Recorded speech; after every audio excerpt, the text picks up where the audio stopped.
केजरीवाल ने दिल्ली बॉर्डर को 7 दिन तक के लिए किया सील होने के बाद बॉर्डर पर लोगों की आवाजाही, सिर्फ जरूरी सेवाओं के लोगों को आने जाने की है इजाजत। पूर्व दिल्ली की सभी विधानसभा में दिल्ली बीजेपी की तरफ से केजरीवाल सरकार को लेकर किया गया सांकेतिक प्रदर्शन। बीजेपी विधायकों ने कहा कि केजरीवाल सरकार कोरोना के इंतजामों में बिल्कुल फेल। पूर्व दिल्ली में लगातार बढ़ रहे हैं कोरोना के मरीज, 2000 से ज्यादा हुए संक्रमण का आंकड़ा। पूर्व दिल्ली में 90 से ज्यादा लोगों की हुई मौत। निगम कोरोना से बचने के लिए कर रहा है हर इंतजाम। दिल्ली में केजरीवाल ने खोली सभी बाजारों की दुकानों के रोज खुलने पर दुकानदारों में दिखी खुशी। कहा कि अब व्यापार में आएगी थोड़ी रफ्तार।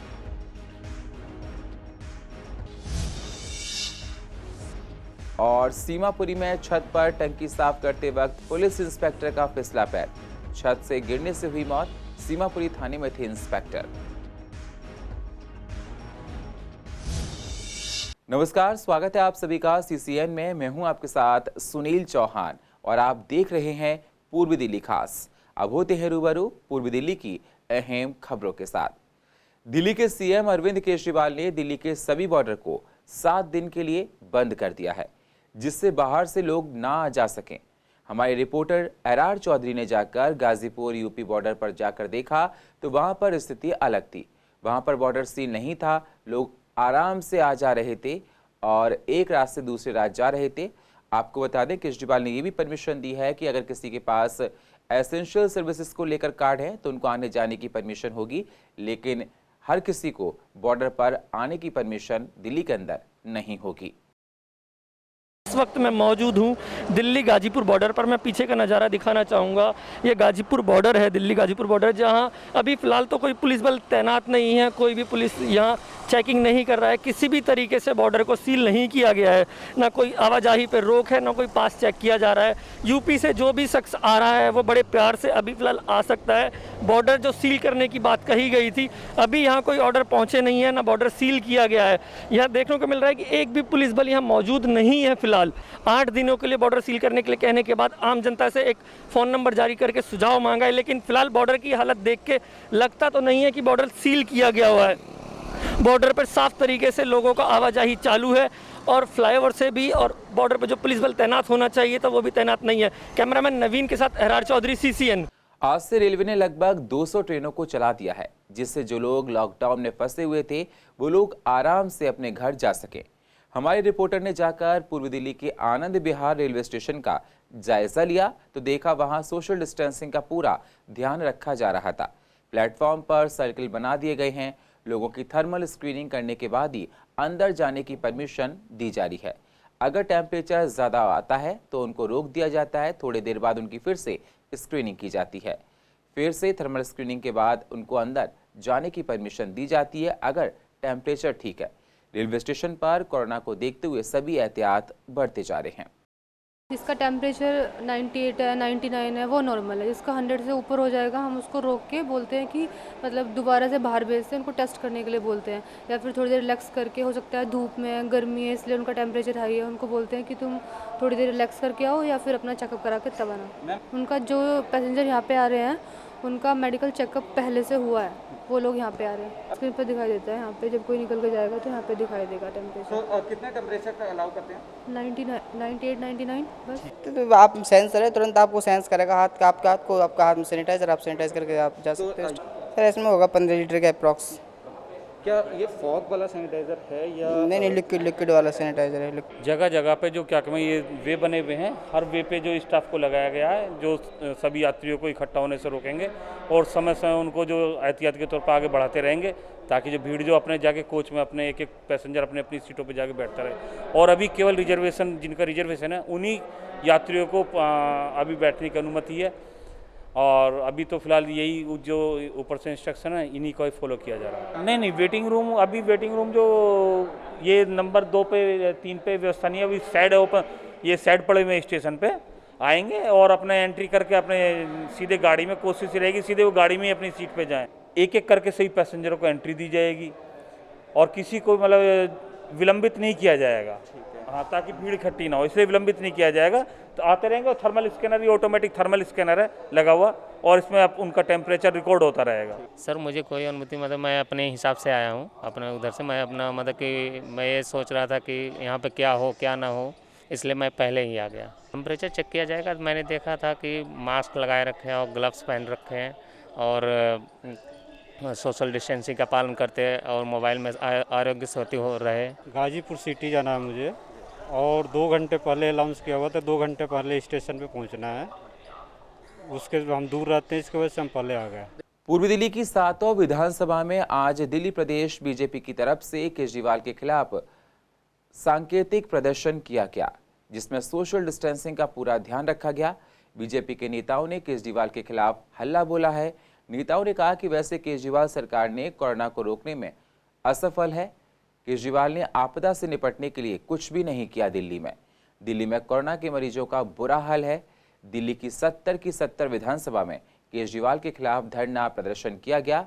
सीमापुरी में तो धरने के दौरान पुलिस ने शख्स को गिरफ्तार भी कर लिया है। हम चाह रहे थे कि हमें प्रोटेस्ट नहीं करना चाहिए, लेकिन दिल्ली सरकार ने हमें मजबूर किया है, क्योंकि दिल्ली के जो हालात बन रहे हैं कोरोना को लेकर, उन्होंने जनता को मरने के लिए छोड़ दिया है। जो सुविधाएं दिल्ली सरकार के मुख्यमंत्री द्वारा होनी चाहिए थी, उसमें एक कदम भी वो आगे नहीं बढ़ रहे। आज दिल्ली की जनता त्राही मचा रही है, उनको इलाज नहीं मिल रहे। टेलीविजन पर आते हैं, वहाँ पर अनाउंसमेंट करते हैं कि हम पे 30,000 40,000 बेड अवेलेबल हैं। मालूम पड़ता है इन पे 2-3 हज़ार ही बेड अवेलेबल हैं। होम क्वारंटाइन करने की उन्होंने बात कर दी है। जिस प्रकार मजदूरों के साथ में उन्होंने कुटारघात किया और सब मजदूरों को सड़क पर लाके खड़ा कर दिया। भारत सरकार ने, नरेंद्र मोदी जी ने लगातार सभी को 3 महीने का खाना फ्री इसलिए दिया था कि वो यहाँ पे सजग रह सकें। महिलाओं के जनधन खाते के अंदर 500 रुपये हमने डाले, किसानों को 2,000 रुपये हमने दिए, और यही नहीं, बुजुर्ग हो, विधवा हो या अन्य कोई भी विकलांग हो, सबको पैसे उनके अकाउंट में डालने का काम हमने किया। नहीं, देखिए, हम लोग जैसा भारतीय जनता पार्टी दिल्ली प्रदेश के अनुसार हमें निर्देश मिला था, हम उसी प्रकार से अपना धरना और प्रोटेस्ट कर रहे थे। 3 लोग हम लोग सोशल डिस्टेंसिंग के साथ बैठे हुए थे, परंतु उसके बाद भी ऐसा लग रहा है कि पुलिस ने हमको यहाँ ले आए हैं, तो कहीं ना कहीं दिल्ली सरकार की इसमें घबराहट दिख रही है। हाँ, उसी के बारे में थानाध्यक्ष महोदय जी से बात हो रही है कि आप लोग हमें किस आधार पर यहाँ पर लेकर के आए हैं। जब हम लोग पूरी सोशल डिस्टेंसिंग के साथ यहाँ पर बैठे हुए थे, उसी के बारे में आज हम लोग यहाँ पर, ये आज 70 के 70 विधानसभाओं में ये कार्यक्रम होना था, और ये दिल्ली प्रदेश ने सेंट्रलाइज्ड ये सारी जो है दी थी इनको। दिल्ली प्रदेश भाजपा की ओर से हर विधानसभा में केजरीवाल कोरोना से निपटने में जो उनकी विफलता रही है,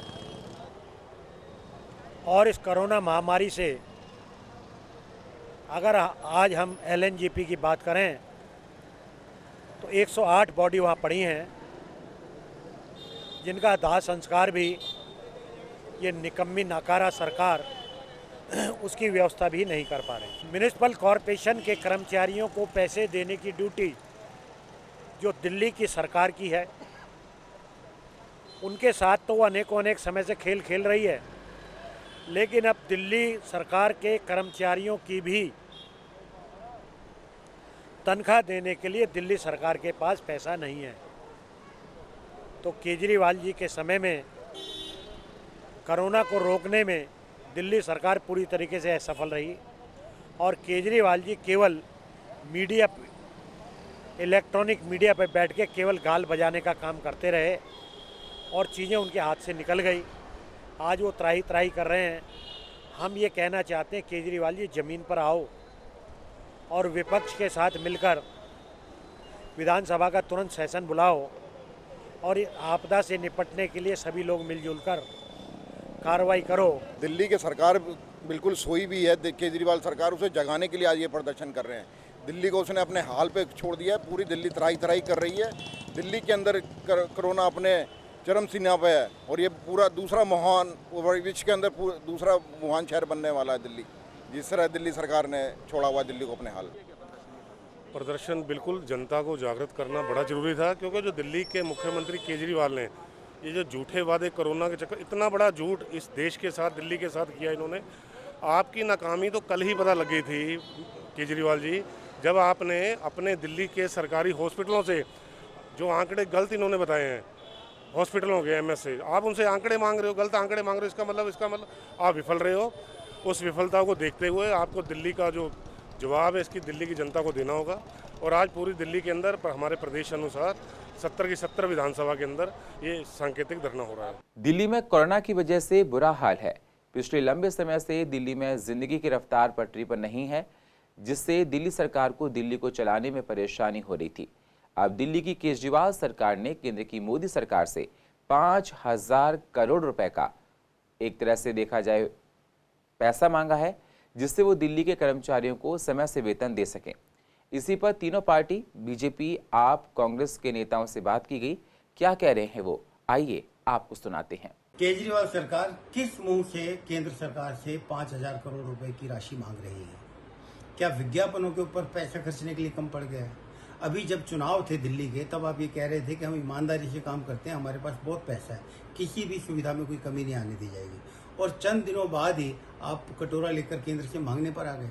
अभी आपने शराब की दुकानें इसलिए खुलवाई कि आपकी आमदनी हो सके। आपने पेट्रोल पर, डीजल पर गरीब जनता के ऊपर बोझ डाल दिया, कर बढ़ा दिए। अभी भी आप उन नियमों का ध्यान नहीं रख रहे हो जो कोरोना में रखने चाहिए। केवल आप टैक्स कैसे कलेक्ट हो इसकी चिंता कर रहे हो। नीचे की एमसीडी सरकारों को आप पैसा नहीं दे रहे हो उनके हिस्से का, उनके सफाई कर्मचारियों को तनख्वाह नहीं मिल रही है, लेकिन आपको अपने विज्ञापनों पर खर्चना है। अपनी फिजूल खर्ची को आप रोक नहीं सकते, अपनी सरकार के अंतर्गत भ्रष्टाचार को आप रोक नहीं सकते। केजरीवाल जी 5000 करोड़ रुपया केंद्र सरकार से मांग रहे हैं, तो मैं केजरीवाल जी से अनुरोध करना चाहता हूँ, केजरीवाल जी केंद्र सरकार से आप मांगिए, जो मर्जी करिए बात, लेकिन आप जो पैसा अपने एडवर्टाइजमेंट के अंदर 100 करोड़ रुपए के जो एक टाइम में लगा देते हैं आप, अभी भी आप अखबारों में जो ऐड दे रहे हैं, पूरे पेज के 2-2 पेज के आपके ऐड आ रहे हैं, पूरे दुनिया भर में अपने ऐड फैला दिए। ये ऐड वाला जो काम जो है छोड़ दो भैया, ये पब्लिक का पैसा है, ये पब्लिक के पैसे को पब्लिक के पैसे की तरह यूज़ करो, इस पैसे को बर्बाद ना किया जाए। और ये आज जिस घड़ी में हम खड़े हुए हैं उस घड़ी को संभल के चलना पड़ेगा हमको कि हमें अपने पैसे को कहाँ यूज़ करना चाहिए। जिन लोगों को जरूरत है, गरीब आदमी की जरूरत है, उस गरीब आदमी की जरूरत को पूरा करने के लिए हमें उस पैसे को यूज़ करना चाहिए। विपदा में आज हम खड़े हुए हैं, परेशानी में आज हम खड़े हुए हैं, ये देश पूरा परेशानी में खड़ा हुआ है। तो ये मेरी सभी सरकारों से अनुरोध है, हाथ जोड़ के विनती है, एक नागरिक होने के नाते, पॉलिटिकल आदमी के नाते नहीं, एक नागरिक होने के नाते मैं कहना चाहता हूँ कि कृपया कर अपने पैसे को सही इस्तेमाल करें। कई लोग इस बात को कह रहे हैं कि दिल्ली सरकार ने एडवर्टीजमेंट क्यों किया। जो सबसे ज़रूरी बात है, लोगों को 4 बात लोगों के जहन में, लोगों के दिमाग में पहुँचानी है। मास्क लगाएं, सैनिटाइज़र का इस्तेमाल करें और सोशल डिस्टेंसिंग मेंटेन करें। अगर बीमारी है तो अस्पताल में दिखाएं। अगर एक सरकार इन चारों कामों को बताने के लिए पैसा खर्च करके इसके एक सोशल अवेयरनेस के लिए काम करती है तो क्या गलत है। दूसरा एडवर्टीजमेंट आया, दूसरा किस चीज़ का आया, दूसरा आया कि होम क्वारंटीन में रहने के डूज एंड डोंट्स का, कि अगर आपको होम क्वारंटीन में घर में रहना है तो आपको कैसे करना है। उसके 2 पेज का एडवर्टीजमेंट आया, बिल्कुल आया, लेकिन उसमें एक एक बात खोल के खुली करके बताई गई। तो इसे आप ये नहीं कह सकते कि ये सरकार ने अपने काम के लिए किया, ये लोगों की जानकारी बढ़ाने के लिए इसका इस्तेमाल किया गया, जागरूक करने के लिए, जानकारी देने के लिए। कोरोना से पूर्वी दिल्ली में हालात दिन पर दिन बिगड़ते जा रहे हैं। पूर्वी दिल्ली में ही कोरोना के संक्रमित मरीजों को संख्या में देखा जाए तो 2000 के पार हो चुकी है, जिसमें 90 से ज़्यादा लोगों की मौत हो चुकी है। पूर्वी दिल्ली के जीटीबी अस्पताल, राजीव गांधी अस्पताल में कोरोना के मरीजों का इलाज किया जा रहा है। जिन इलाकों से कोरोना के मरीजों की संख्या सबसे ज़्यादा आ रही है, उन इलाकों को निगम के द्वारा सैनिटाइज किया जा रहा है और वहां पर सख्ती भी बढ़ा दी गई है। पूर्वी दिल्ली नगर निगम इस महामारी से निपटने के लिए युद्ध स्तर पर काम कर रही है। आपको पता है कि धीरे धीरे दिल्ली के अंदर कोरोना के केस बढ़ते जा रहे हैं और खासकर पूर्वी दिल्ली नगर निगम के एरिया में 2000 से ऊपर केस हो गए हैं। और लेकिन पूर्वी दिल्ली नगर निगम जो उसे काम दिए गए उसे बखूबी निभा रही है। हमारे 30 टैंकर जो 6000 लीटर जिसमें दवाई आती है, रोजाना ऐसे सभी स्थानों पर जहाँ भोजन बढ़ता है या जहाँ भीड़ होती है, बाजार है या झुग्गी झोपड़ी है, वहाँ डेली सैनिटाइज करते हैं और दिन में कम से कम 700 किलोमीटर वो गाड़ियाँ चलती हैं। इसके साथ साथ 250 टीमें हमारी जो गली मोहल्ले छोटी छोटी मकानों के अंदर जाकर जो सैनिटाइजेशन कर रहे हैं, दवाइयों का छिड़काव कर रहे हैं, जिससे कि कोरोना के अगर वायरस कहीं सड़कों पर हैं तो उन्हें हम ख़त्म कर सकें। और उसके साथ साथ जो है हमारे जो हॉस्पिटल है उसके अंदर भी हमने अलग से फ्लू क्लिनिक खोला है कि अगर किसी व्यक्ति को लक्षण मिलते हैं तो उसी समय हम स्कैन करके और एम्बुलेंस बुला के और जहां उनके टेस्ट होने वहां भेजते हैं। तो पूर्वी दिल्ली नगर निगम अपनी तरफ से पूरी कोशिश में है कि कोरोना की महामारी को रोका जाए और कम किया जाए। पूर्वी दिल्ली के सीमापुरी में एक घटना घटी है। आपको बता दें, सीमापुरी में इंस्पेक्टर पद पर काम करने वाले एक पुलिस वाले की छत पर पानी की टंकी साफ करने के दौरान छत से गिरकर मौत हो गई है। आपको बता दें, बारिश और आंधी की वजह से पानी की टंकी गंदी हो गई थी, ऐसा परिवार वाले बता रहे हैं। जिससे वो साफ कर रहे थे, तभी उनका पैर अचानक से नीचे फिसल गया और वो गिर गई। आनन फानन में अस्पताल ले जाया गया। अस्पताल में डॉक्टर ने उनको मृत घोषित कर दिया है। पुलिस वालों के परिवार वालों का रो रो कर बुरा हाल है और शव को घर वालों को सौंप दिया गया है। जी, हम तो घर पे थे, बाकी बच्चे गए बताने के लिए कि पापा जो है छत से गिर गए टंकी साफ करने के लिए, पैर फिसल गया शायद और नीचे गिरे, तो हम अस्पताल ले गए। क्या नाम था सर का? इंस्पेक्टर चंचल सिंह थे और ये टाइप 3 क्वार्टर में रहते थे सपरिवार। ये ब्लॉक जी। तो हॉस्पिटल ले गए जीटीवी में, तो वहाँ डॉक्टर ने फिर ब्रॉड डेड बता दिया। बजे की घटना होगी सर? हम तो हॉस्पिटल ले गए थे, तकरीबन 10:30 के आसपास का टाइम होगा, बाकी होगी 9:45 साढ़े 9 के आसपास की घटना होगी पहले। तो बच्चों को चीखने की आवाज़ आई, तो मैंने नीचे कुत्ते रहते हैं, मैंने सोचा किसी बच्चे का कुत्ते ने काट लिया, क्योंकि कुत्ते भी भौंक रहे थे और बच्ची रो रही थी इनकी, बड़ा दुख है। मैं आया, देखा, पता लगा कि रात तेज़ आंधी और बारिश आई थी, टंकी सारी ख़राब है, उनके ढक्कन जो है उगड़े है कि सर जो है अपनी टंकी पे ढक्कन लगाने गए थे, उनकी चप्पल की जो है तनी भी निकली हुई थी। हो सकता है कि पैर रपट गया हो और मडरे के साथ ही, मेरे हिसाब से जैसा मुझे लगता है, मैं पक्का तो नहीं कह सकता कि वे टंकी को देख रहे थे या तो पैर फिसल गया, भगवान जाने क्या होगा क्या नहीं। तो कौन सी जगह पे? ये नहीं कहते, ये ठीक इसी जगह पे ये जो है। पता चला बाद में कि सर टंकी साफ करने चेक करने गए थे छत पर अपने लड़के के साथ, तो लड़का तो पहले आ गया उतर के, वो ऊपर रह गए थे। अब इतनी देर में ही आवाज़ आई, लड़का भाग के देखा तो नीचे पड़े दिखाई दिए। उधर हमारे दूसरे पड़ोसी गाड़ी साफ कर रहे थे अपनी, तो उन्होंने देखा, भाग के गाड़ी में डाल कर उनको तुरंत हॉस्पिटल ले गए। पूर्वी दिल्ली के गाजीपुर की फूल मंडी पिछले कई समय से बंद थी। लगभग 2 महीने से मंडी में कोरोना की वजह से ताला लगा हुआ था। अब 8 जून से मंडी फिर से सुचारू रूप से चलने जारी है। मंडी में सैनिटाइजेशन का काम जारी है। मंडी बंद होने की वजह से लगभग व्यापारियों को 40 से 50 करोड़ तक का नुकसान हो गया है। अब फिर से फूलों का कारोबार मंडी में शुरू होने वाला है। पहले भी काफ़ी किसानों को नुकसान हो गया है एक फसल का, और उम्मीद ये की जा रही है कि शायद ये दूसरी फसल का भी नुकसान किसानों को होगा, क्योंकि फूल बिल्कुल आ नहीं पाए और वो मंडी से बिक नहीं पाए हैं, क्योंकि पूरे देश में लॉकडाउन लगा हुआ था। जैसा कि आज सीएम साहब ने भी आज अपने पीसी में कहा है कि लगभग एमएचए की गाइडलाइन को मानते हुए सब चीज़ों को धीरे धीरे खोला जा रहा है। तो हमने भी अपना प्रपोजल भेजा हुआ है, अपने मंत्री जी को भेजा है कि भाई इसको मंडी को दोबारा खुलवा दिया जाए, क्योंकि ये पहले लॉकडाउन से ही बंद हो गई थी। जैसा कि फूल एसेंशियल में नहीं आता है, लेकिन अब सब चीज़ें दोबारा खुल रही हैं, तो हमारा प्रपोजल है, मंत्री जी ने उसे अप्रूव भी कर दिया है। अब उम्मीद है कि बहुत जल्दी, शायद इसी हफ्ते, मैं आपको डेट तो नहीं बता पाऊँगा, लेकिन 1 हफ्ते के अंदर शायद इसकी उम्मीद है कि खुल जाएगी। हाँ बिल्कुल, हमें दिल्ली और आसपास के फूल व्यापारियों ने बहुत अप्रोच किया है। इवन हमें हिमाचल के जो व्यापारी हैं, फूल व्यापारी, उन्होंने लेटर भी लिखे हैं कि भाई हमारी पहली फसल तो बर्बाद हो चुकी है, दूसरी फसल भी हमारी अब बर्बाद होने की कगार पे है, तो मंडी को जल्दी खुलवाया जाए। तो फूल मंडी से बहुत बड़े लोग जुड़े हुए हैं, काफ़ी बड़ा एक फार्मर्स हैं, यहाँ के ट्रेडर्स हैं, यहाँ जो काम करते हैं मजदूर हैं, तो बहुत बड़ा एक वर्ग है जो कि इससे प्रभावित हो रहा है। तो उसी को ध्यान रखते हुए इसको मंडी को खोलने का निर्णय लिया जा रहा है। तो लगभग बताते हैं कि लगभग 40 से 50 करोड़ के बीच का लगभग नुकसान हुआ है पिछले लॉकडाउन में फूल मंडी को। कोरोना वायरस की वजह से पिछले 2 महीने से दिल्ली में दुकानें बंद थीं। अब सीएम अरविंद केजरीवाल ने दिल्ली की सभी बाजारों की दुकानों को खोल दिया है। हमारे रिपोर्टर ने जाकर पूर्वी दिल्ली के गांधीनगर, शादरा के बाजारों में जाकर देखा तो पता चला कि लोगों ने केजरीवाल के इस फैसले का स्वागत किया है। 15 दिन पहले जी हाँ, पहले ये नियम था कि 15 दिन ही 1 महीने में दुकानें खुलेंगी। ऑड इवन के हिसाब से दुकानें खुल भी रही थी, दुकानों के किराए नहीं निकल पा रहे थे, लोग परेशान थे। अब थोड़ा लोगों ने कहा आराम होगा।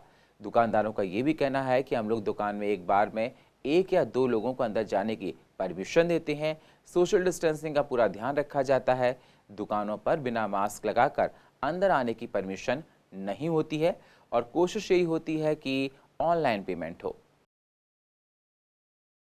कोरोना वायरस के तहत जो पिछले 2 माह से बाजार बंद चल रहे थे, पिछले 1 हफ्ते से ऑड इवन के तहत खोले जा रहे थे। आज दिल्ली सरकार ने गाइडलाइन जारी करके ऑड इवन को समाप्त कर दिया है। सभी दुकानें सोशल डिस्टेंसिंग का अपना ग्राहक का ध्यान रखना है। सैनिटाइजर सब दुकानदारों ने रखा हुआ, उनके हैंड वॉश कराने। जो ग्राहक मास्क लगा के नहीं आएंगे, दुकानदार ने मास्क भी रख रखे हैं, उनको मास्क भी मुहैया कराएं।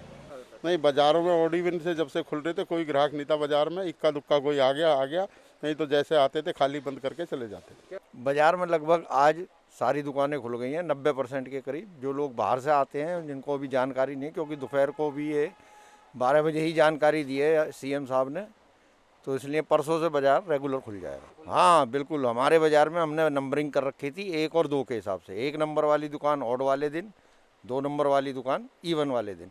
नहीं, बाज़ार की स्थिति ऐसे है कि कल तक जो है सीएम साहब ने हमारे दिल्ली के लिए कोई गाइडलाइन जारी नहीं की थी, तो उस वजह से दुकानदारों को लोग असमंजस की स्थिति में थे कि भाई क्या करना है क्या नहीं करना। तो सुबह जब मार्केट में आए तो जब ऑड इवन के हिसाब से मार्केट खुली, 12 बजे के बाद में जब प्रेस कॉन्फ्रेंस की सीएम साहब ने, उसके बाद में पता चला कि उन्होंने सभी बाज़ार खोल दिए हैं। खोलने के बाद में जो लोग जो है ना बिहारों से आते हैं, बाहर से आते हैं, तो उनको तो पता नहीं कि मार्केट खुल गई, वो आज नहीं खुल पाए। बाकी परसों से है ना मार्केट खुलेंगी, लेकिन मार्केट खुलने और बंद होने से अभी कोई मार्केट पर असर नहीं पड़ रहा है। तो सेंट्रल गवर्नमेंट की गाइडलाइन आई थी, आज हमारी स्टेट गवर्नमेंट की गाइडलाइन के हिसाब से उन्होंने सारी मार्केटें सुचारू रूप से खोल दी है।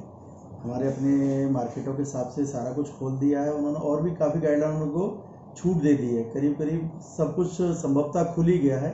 कुछ जो और बाकी रह गई हैं वो केंद्र के हिसाब से 8 तारीख को वो भी खुल जाएंगी। अब बाज़ार कल से हमारा गांधीनगर का बाज़ार और दिल्ली के सारे अन्य बाज़ार कल पूर्ण रूप से खुल जाएंगे। नहीं, बाज़ार तो खुलना एक अलग बात होती है। अभी व्यापारी वर्ग या आम भाई तो सारे डरे हुए हैं, क्योंकि बीमारी इतनी भयानक है। अभी बीमारी बंद नहीं हुई है, बाज़ार जरूर खुल गए हैं, लेकिन बीमारी हमारे दूर पास से गई नहीं है। तो इसको भी एहतियाती तौर पर इसको भी सावधानी बहुत बरतनी पड़ेगी। और अभी दिल्ली गवर्नमेंट ने 1 हफ्ते के लिए बॉर्डर भी सारे सील किए हुए हैं। हमारा जो गांधीनगर बाज़ार का व्यापार है, वो अभी सारे ग्राहक जो बाहर से आने वाले हैं वो तो अभी कोई आ नहीं सकते हैं। और पूर्व दिल्ली की अधिक जानकारी के लिए आप YouTube पर जाकर CCN डैन को सब्सक्राइब करें और फ्रेश अपडेट लेते रहें। और फिलहाल पूर्व दिल्ली खास में इतना ही। बाकी खबरों के लिए आप बने रहिए CCN के साथ। तब तक के लिए नमस्कार।